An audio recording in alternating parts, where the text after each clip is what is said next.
ঢাকার হযরত শাহজালাল আন্তর্জাতিক বিমানবন্দরের কার্গো ভিলেজে ভয়াবহ আগুনের লেলিহান শিখা যেন এক মুহূর্তেই ছাই করে দিয়েছে হাজারো মানুষের স্বপ্ন, পরিশ্রম আর বিনিয়োগ করা প্রথম ব্যবসায়িক পুঁজি। আজ অনেকে একদম পথে বসে গেছে। লাখ লাখ টাকার পণ্য, বছরের পরিশ্রমে গড়া ব্যবসা সবকিছুই যেন এক মুহূর্তেই শেষ। অনেকের জন্য এটি মাথার উপর থেকে ছিনিয়ে নেওয়া জীবন। কার্গো ভিলেজ যে জায়গাটি দেশের সবচেয়ে সুরক্ষিত স্থানের একটি, সেখানে প্রবেশ করতে হয় একাধিক নিরাপত্তা স্তর পেরিয়ে।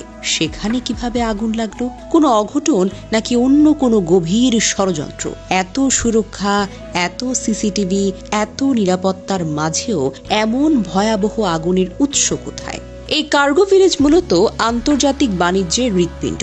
এখানেই থাকে দেশের আমদানি রপ্তানির সবচেয়ে মূল্যবান মালামাল, পোশাক, ইলেকট্রনিক পণ্য, ঔষধ, কেমিক্যাল, যন্ত্রপাতি, এমনকি কোটি কোটি টাকার courier package.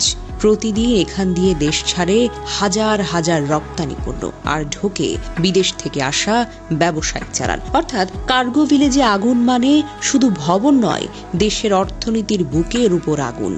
International air express association of বাংলাদেশের সভাপতি কবির আহমেদ বলেছেন, $বিলিয়ন বেশি ক্ষয়ক্ষতি হবে বলে আমরা ধারণা করেছি।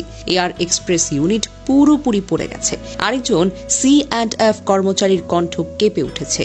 সব পণ্য, কাপড় চোপড়, কেমিক্যাল সব ছাই। আগামী কয়েক মাস হয়তো আমরা কোনো কাজই করতে পারবো না। এখন প্রশ্ন হলো, দেশের সবচেয়ে নিরাপদ এলাকায় এমন ভয়াবহ আগুন কিভাবে লাগলো? কোনো নিরাপত্তার ত্রুটি ছিল, নাকি এর পেছনে আছে অন্য কোনো উদ্দেশ্য?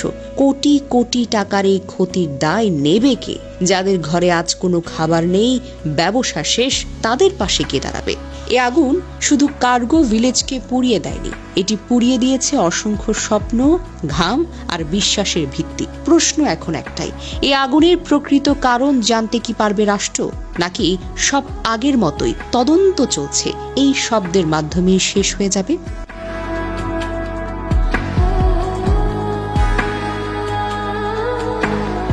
জানা যায় দুপুর 2:30 দিকে গেট নম্বর 8 কাছে আগুন শুরু হয়, যা দ্রুত ছড়িয়ে পড়ে আমদানি করা পণ্যসমূহের স্টোরেজ এলাকায়। ফলে সমস্ত ফ্লাইট অপারেশন স্থগিত করা হয়েছে।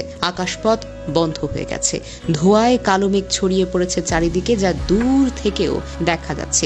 এই ঘটনায় কোনো প্রাণহানির খবর না থাকলেও ভয়ঙ্করভাবে 25 জন আনসার সদস্য আহত হয়েছেন, যারা আগুন নেভানোর চেষ্টায় জড়িত ছিলেন। কার্গো ভিলেজের পুরো এলাকা ধ্বংস হয়ে গেছে, যেখানে কাপড় চোপড়, কেমিক্যাল, ঔষধ এবং অন্যান্য মূল্যবান পণ্য পড়ে পুরোপুরি ছাই হয়ে গেছে, যার অর্থনৈতিক ক্ষয়ক্ষতি $বিলিয়ন বেশিও হতে পারে। এই আগুন নেভাতে 37টি ফায়ার ফাইটিং ইউনিট, বাংলাদেশ বিমান বাহিনী, নৌবাহিনী এবং সেনাবাহিনীর টিম সহ একটি বিশাল অপারেশন চলছে, যা ঘন্টার পর ঘন্টা ধরে চলমান। কয়েকটি ফ্লাইটকে চট্টগ্রাম এবং সিলেট বিমানবন্দরে ডাইভার্ট করা হয়েছে এবং বিমানবন্দরের সুরক্ষিত এলাকায় এমন দুর্ঘটনা ঘটায় নিরাপত্তা ব্যবস্থার গুরুতর ত্রুটি প্রকাশ পেয়েছে।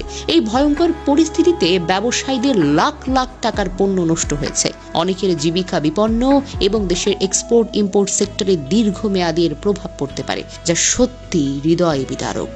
এদিকে আগুনের কারণে বিমানবন্দরে সব ধরনের বিমান ওঠানামা এখন বন্ধ রয়েছে। এরই মধ্যে ঢাকাগামী 8টি ফ্লাইট চট্টগ্রাম শাহ আমানত বিমানবন্দর, একটি সিলেটের ওসমানী আন্তর্জাতিক বিমানবন্দরে অবতরণ করেছে। ঢাকা থেকে ছেড়ে যাওয়ার অপেক্ষায় থাকা কয়েকটি আন্তর্জাতিক ফ্লাইটও ট্যাক্সিওয়েতে আটকে আছে।